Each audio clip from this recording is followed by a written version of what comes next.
কসাই বাংলার কসাইকে জায়গা দিয়েছো।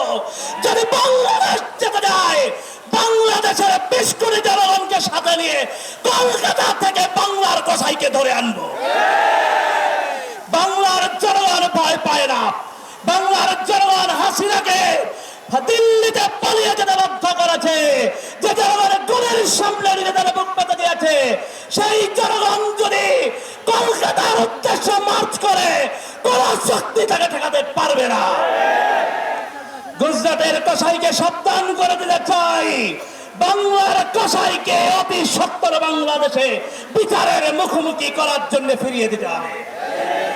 একই সাথে বলতে চাই, যারা সুশীলতা করছেন, আমার ভাইয়ের উপরে গুলি চালানোকে নরমালাইজ করার চেষ্টা করছেন, আপনারা নিরাপদে থাকতে পারবেন না।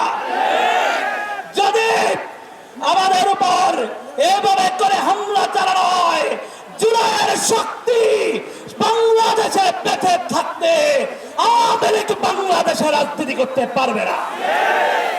এগুলো স্পষ্ট। আমার সংগ্রামী সহযোদ্ধাগণ, আমাদেরকে একটা স্পষ্ট প্রতিজ্ঞা নিতে হবে। বাংলাদেশের শরীফ ওসমান হাদির ঘটনায় শেষ ঘটনা হতে হবে।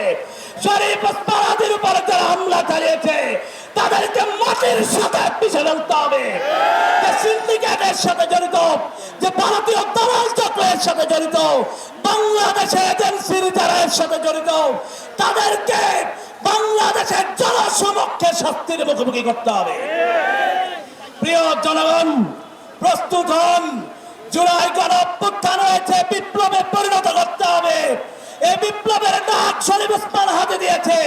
শরীফ ওসমান হাদির ভাই এবং বন্ধু আমরা এই বিপ্লবকে চূড়ান্ত বিপ্লবে রূপান্তর করতে হবে ইনশাআল্লাহ।